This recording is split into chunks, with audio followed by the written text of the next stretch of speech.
Good morning, everybody. Welcome back. Happy Monday, if there is such a thing. Again, hope you guys all had a nice week off. Again, getting things done, relaxing, whatever you could, I suppose, to keep yourselves busy. What we're going to be doing today is we are starting our fifth unit in American Studies. This unit is going to have us walk backwards in time a little bit. We're going to be going back into JFK's administration, and instead of focusing on what's happening at home, starting in the again 60s and then beyond, we're going to be focusing on international crises, in particular the crisis that is Vietnam. That is what Unit 5 is going to be all about. So before we can get to Vietnam, though, there are a few international crises that JFK dealt with in his short term as president, where we're going to begin. So you should have out your notebooks. Again, it's just notes today. There's not anything, again, assigned as far as work as of right now. Again, we're going to ease back into this online schooling thing, considering this is it. Again, this is what we're doing for the remainder of the school year. So we're going to just start with some notes. Again, you should label your notes Unit 5, the Vietnam War era. That's the best way to lump this all together. This is all happening kind of on top of each other, so it's important to keep in mind. The biggest thing to keep in mind is that this is still the Cold War. So everything that we discuss is going to be tinged with that initial conflict between again, the USSR and communism, and then ourselves and capitalism democracy. So we're going to just dive right in. Before we get to the Vietnam conflict, we've got to talk about Cuba, and we got to spend some time talking about Berlin. FDR, oh man, what set of initials are who is in charge? I don't even know. What JFK is obviously taking on the role of president in 1960. He's coming into the White House in the midst of our Cold War. And what we're going to talk about here is his foreign policy. So his foreign policy really was, of course, still very concerned with the Cold War and the resistance of trying to defeat or be better than the USSR. It does create this system. He creates the system with the help of a lot of advisors. Remembering FDR is pretty inexperienced. He was a war hero, but that doesn't mean you have the ability to make military policy that's successful. So the first thing that he's going to do when it comes to foreign policy is he is going to throw out brinkmanship. Brinkmanship, if you remember, was the policy of Eisenhower, and it was the idea of bringing our nation right to the knife's edge of war and sitting there, like poised and ready to do whatever we have to do to stop the spread of communism. That is, of course, a pretty tense situation to live in. So when FDR comes into office, he changes that up and he creates this policy with his advisors called flexible response. Flexible response is basically, instead of always being ready to go to war, being prepared for a variety of reactions. War isn't the only way that you can respond to a crisis that breaks out. So instead of just having all of our nukes, like people hands over the buttons at all times, that'll still be an option, but there'll be other sort of scaled down versions of reaction as well that could maybe keep us out of World War III, which should be appreciated, obviously. So we're going to see that the flexible response is going to get put to the test. And unfortunately for JFK, a lot of this goes sideways a lot for him. It's not easy being a new president in a time that is so fraught with conflict. So the first event that we're going to talk about, which is going to put JFK to the test on how he responds with international issues, is going to take place in April of 61. So this is very shortly after he is in the White House with the Bay of Pigs invasion. So the Bay of Pigs invasion is all about our failing relationship with Cuba. During the 1950s, the a communist revolution takes place in Cuba, which was a place the United States had a lot of connections to. If you got to think all the way back to last semester when we talked about the Spanish American War and the fact that we created Cuba's new independent government, but it had a lot of amendments and things that allowed for us to be very involved in their development. When the communist revolution came, they basically kicked us out. And in this Cold War setting, it was just one more place where we were seeing the spread of communism. And this is a different kind of threat to us, of course, because Cuba is very close to the United States. It's not like the USSR. It's not like China, which are thousands of miles away. Cuba is only 90 miles south of the most southern part of the United States. So this is a very different kind of threat. Of course, Fidel is the leader of Cuba at this time, and he will be for quite a long time. And the Bay of Big Pigs invasion is not actually something that JFK was. He wasn't the leader of this invasion. Like, he didn't create it. It was actually a CIA program, again, a plan by the CIA, which had been in the works. JFK knew that they were trying or preparing for something like this. And he was aware of it at all points, that's for sure. What the CIA wanted to do was to train Cuban exiles, people who did not support the communist revolution. Wanted to train them up and to send them back to Cuba to start an uprising, to basically dismantle the revolution in a way that, again, with this is, of course, great because it's not a direct kind of engagement, which fits well into our Cold War. Remember, we're not going to war with people, we're just fighting other fights, doing things in the name of freedom, in the name of democracy, even if we're not doing it outright.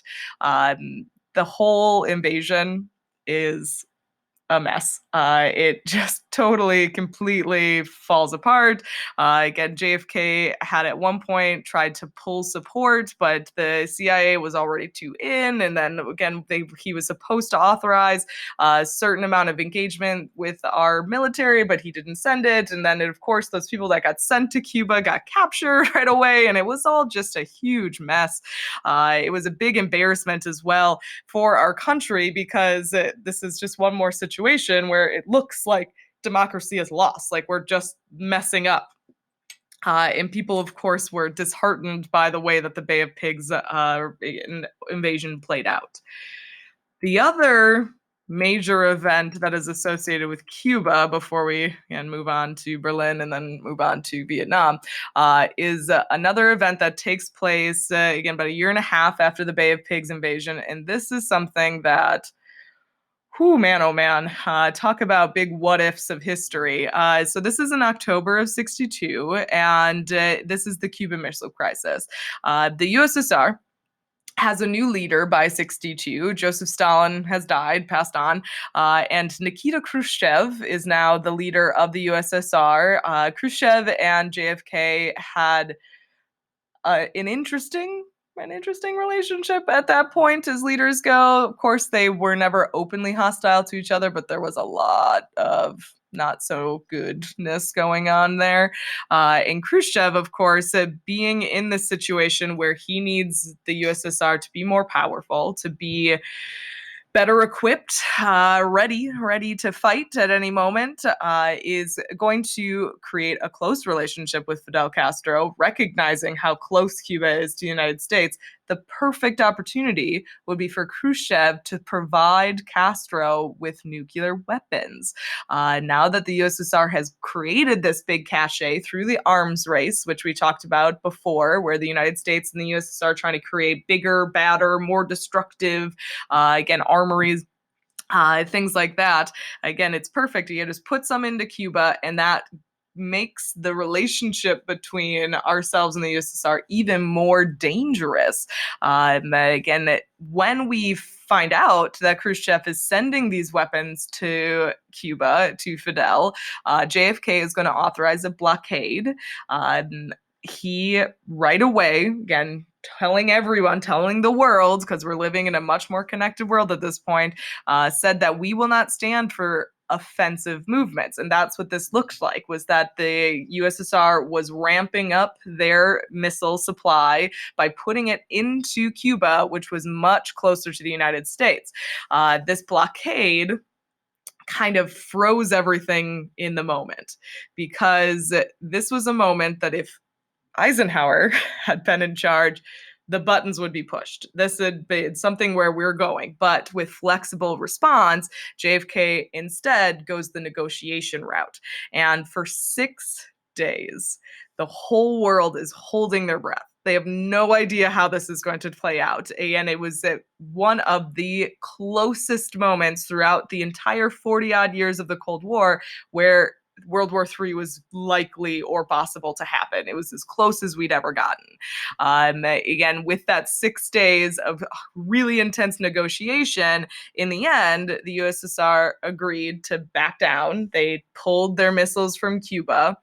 We also had to make a concession at the end of that negotiations. We, the United States, we had nuclear weapons, missiles located in Turkey, which if you pull up a map really fast, you can see it's really close to the USSR. So again, it's one of those sort of interesting military movements or moments right there where the tech would make it impossible for the USSR to attack us directly from them. But if they had put things into Cuba, by the look of this map right here, right, you can see just how serious this could have been as far as a threat goes. And so when you can see down here, you've got the various different missiles that made it to Cuba. Again, the United States blockade around, trying to stop everything from going anywhere forward.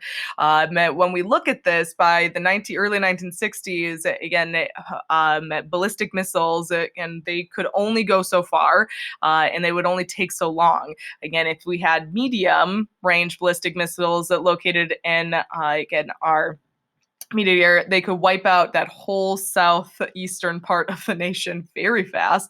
And of course, if they had intermediate range, that could go as far up the East Coast to hit pretty much all of the major population centers, including our seats of finance and politics.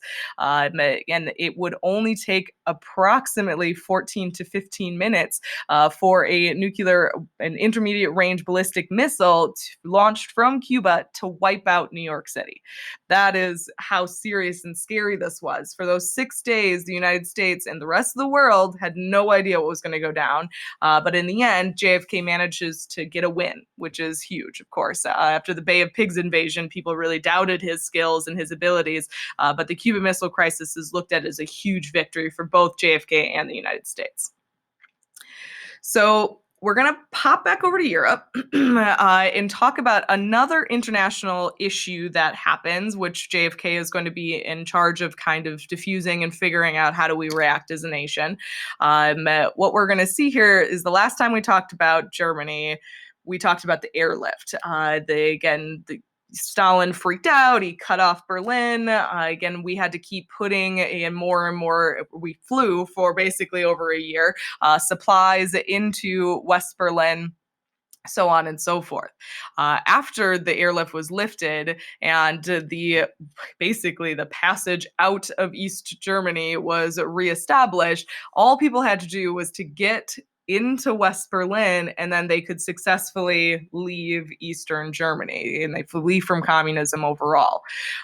What ended up happening to East Germany is that through this exodus, through this migration of people out and away from communism, they lost a lot of really important members of their economy. The most skilled and wealthy, the people who could afford to pick up their lives and get the heck out of there.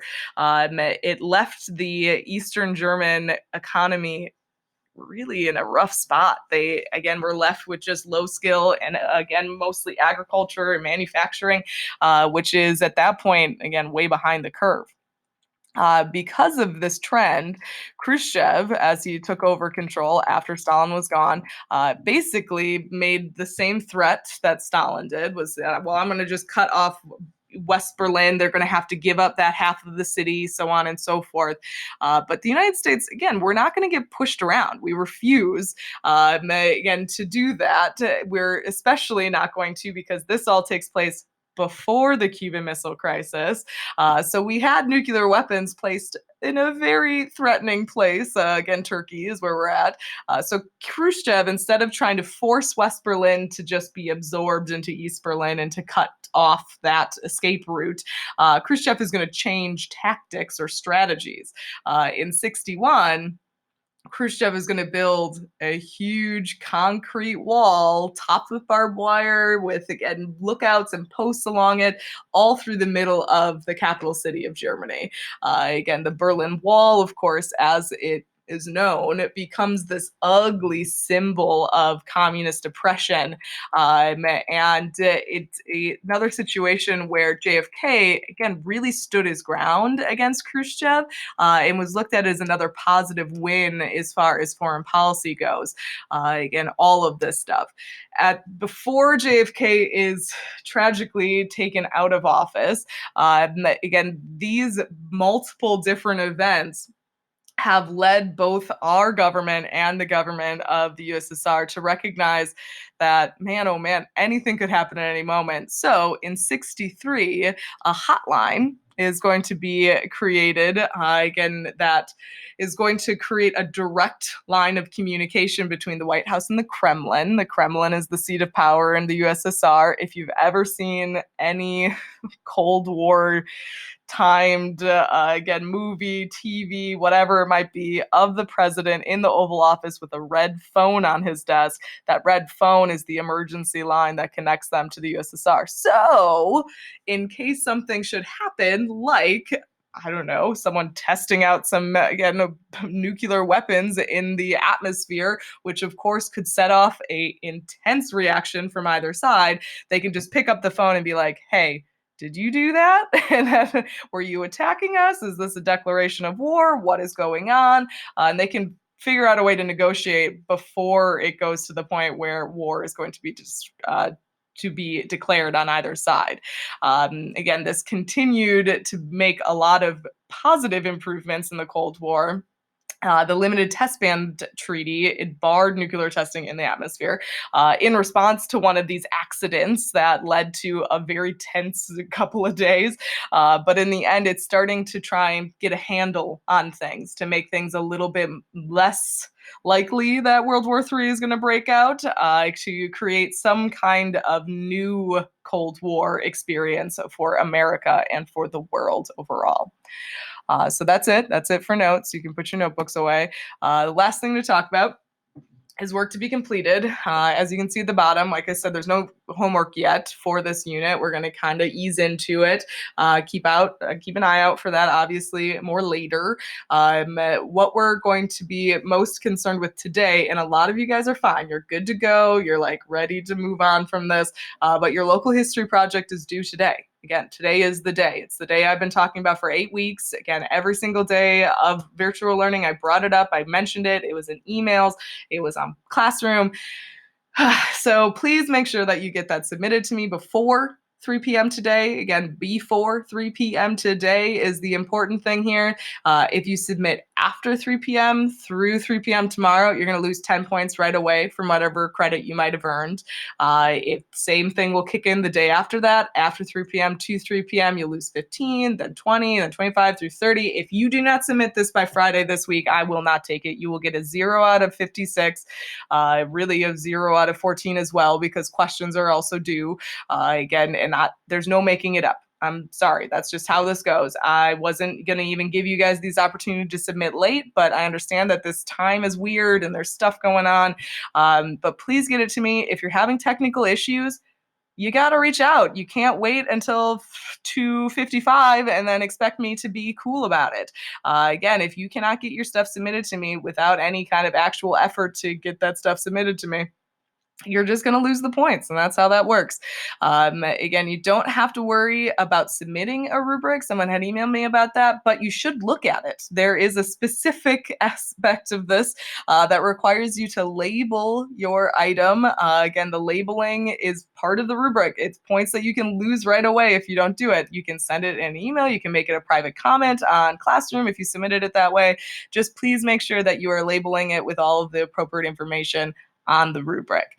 That's it for the day. I hope you guys have a good one. Again, email me with issues, and I will hear from you, or you will hear from me again tomorrow with more information as we get closer to the Vietnam conflict. Again, we got to talk a little bit about the demise of JFK before we move on. So with that said and done, I will talk to you guys all tomorrow.